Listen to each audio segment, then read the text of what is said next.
Hey, it's NPR's Book of the Day. I'm Andrew Limbaum. Namwali Serpell's new book, The Furrows, is one of those hot new literary fiction books people have been waiting for. You've got folks from Publishers Weekly and Kirkus calling it brilliant and breathtaking and all that.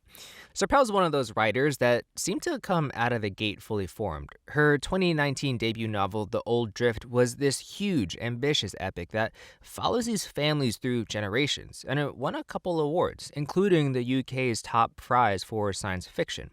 We'll talk about her new one in a bit, but first, I wanted to play for you our interview about that first book. When she talked to NPR's Scott Simon, she told him about how she was interested in the arbitrariness of borders and how mixed families can create their own cultures. The Old Drift is a real saga of a story that intertwines strangers into families, which will follow for a century, magic into everyday moments, and the story of a nation, Zambia, the former Northern Rhodesia that's both caught up in and created in the currents of history. The Old Drift is the debut novel from Namwali Serpell, a Zambian writer who's won many prizes for fiction and been published in The New Yorker and McSweeney's. She now teaches at the University of California at Berkeley and joins us from KQED in San Francisco. Thanks so much for being with us. Thank you for having me. The story that you tell opens with a fateful encounter in 1904. A would-be photographer in a hotel lobby who stumbles. What begins to happen then? So Percy Clarke, who is the historical figure, a British photographer who was trying to make his fortunes in the middle of Africa, he accidentally reaches out for an Italian hotelier named Pietro Gavuzzi, who was historically the first hotel manager of the Victoria Falls Hotel. And so Percy grabs reaches for his hat, but pulls off a chunk of his hair. And this causes a small flurry of activity as Pietro's wife rushes to his side. Her daughter reaches out in anger and hits a young African busboy, a Tonga man named Ngulube, who's also a historical figure who is mentioned in Percy Clarke's memoir, Autobiography of an Old Drifter. I guess this is not a metaphorical reminder, but a literal reminder that life is all about unexpected occurrences and consequences, isn't it? Yes. A butterfly effect is one way to put it, where a small incident, a small slip, a small error, a small mistake can cause these much larger consequences as time passes. So this interaction between these three men ends up setting off a kind of chain of relation between their three families that slowly whirls and swirls down like a vortex until we reach the final descendants, which is a love triangle of three people, and who are also trying to start a political revolution in a future Zambia, in Zambia of the 2020s. Mm-hmm. I'm interested in some of your characters with magical qualities. For example, a woman enveloped in her own hair. Yes. I was very enamored with the writing of Gabriel Garcia Marquez, in particular Maria Luisa Bombal, who is a Chilean novelist who Borges called the mother of magical realism. And so I started writing about these women. One of them cries all the time because she's had her heart broken. But when I say all the time, I mean for 50 years continuously, which obviously has physical effects on her body.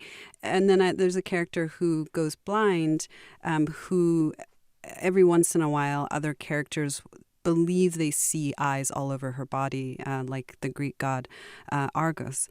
So I was interested in these particular magical traits because they had to do with the body. They had to do with the way emotion can manifest in these physical ways. It was kind of literalizing some of the feelings that the three women have on the very surface of them. Among the many kind of impressions I think a reader will be left with is the amorphousness of borders. They're really kind of a reasoned invention, aren't they? They are, and my country is a wonderful example of the arbitrariness of borders. Your mother had a story, didn't she? Yeah, so she has the story about her home village in Mbala in the north of the country.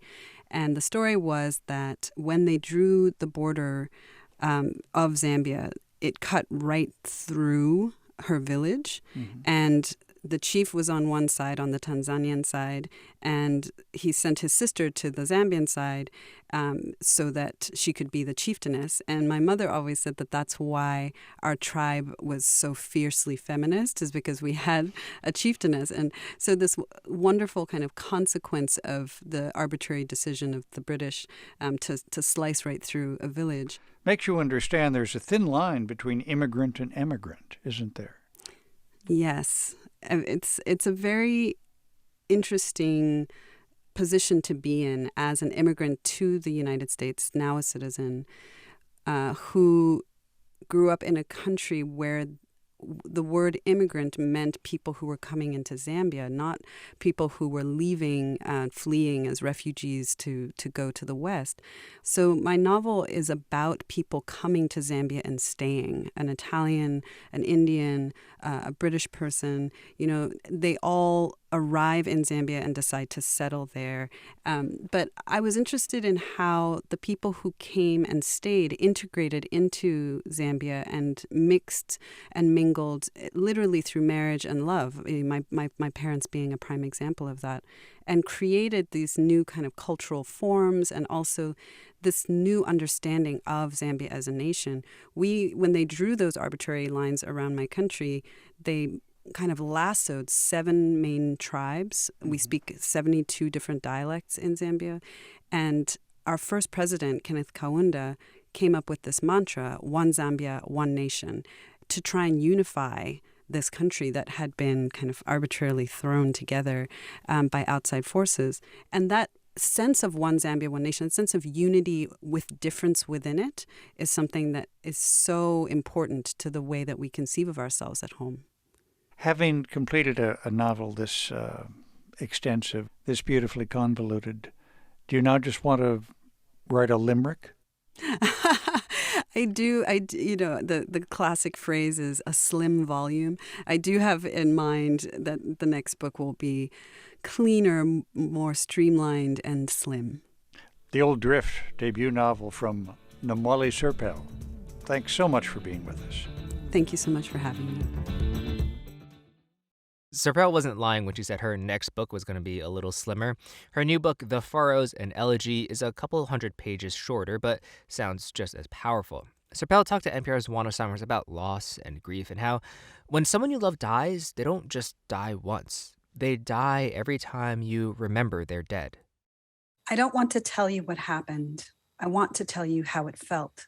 That's author Namwali Serpell reading from her second novel, The Pharaohs and Elegy.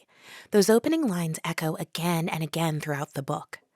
The book's first narrator is Cassandra, known as C. When she was 12 years old, she went to the beach with her younger brother, Wayne. They went swimming, and Wayne disappeared in a storm. Wayne's absence fractures their family, but even though he's gone, Wayne appears everywhere.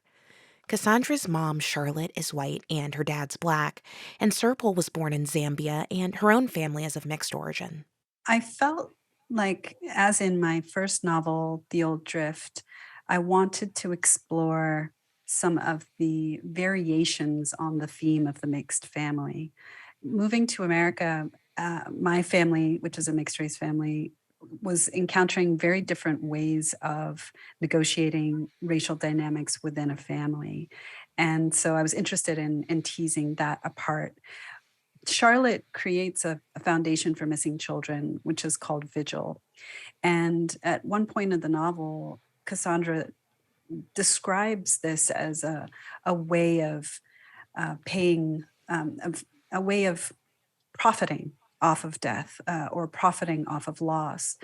And I've been interested in the ways that as America tries to come to terms with the great violence of its past and its racialized past, how what seems to be these large scale movements of feeling, this sense of mourning or the sense of rage or the sense even of connection is always accompanied by hucksters on either side of the racial line trying to profit off of it.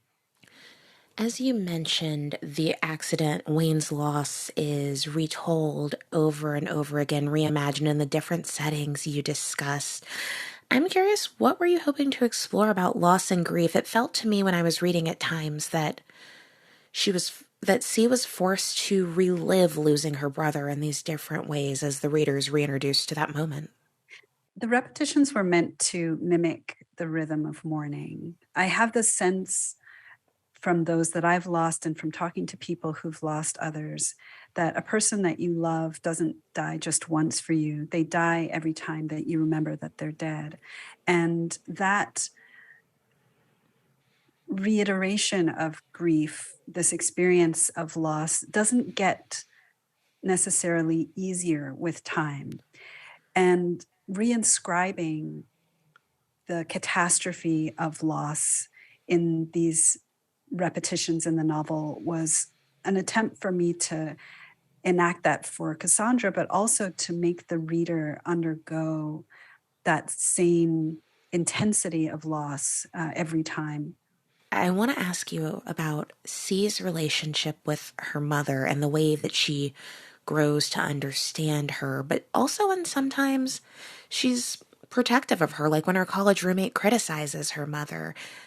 I'd love to know, did you take any inspiration from your own relationship with your mother as you constructed that dynamic? No, but I have to say I'm with Toni Morrison, who said, I don't really feel like I'm writing unless I'm inventing.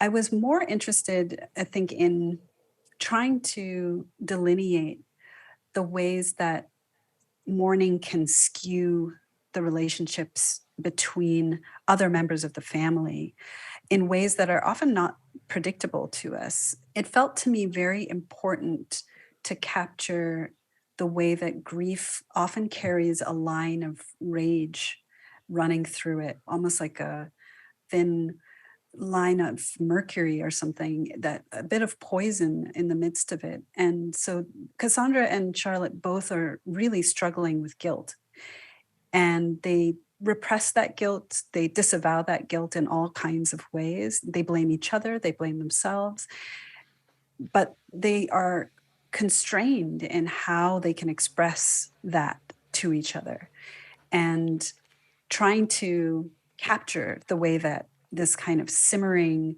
rage can underlie the process of mourning, I think was really my interest there with those two women. Well, we begin learning the story through C's eyes. There's a point in the book where the perspective begins to shift. Talk to us a little bit about that. I was interested there in presenting a very different narrative. It's obviously a different gender and a different class position, but also a different experience of loss. He's lost his parents, not his child or his brother. And the way that he deals with the foreshortening of possibility in his life as a Black man is quite distinct from Cassandra's.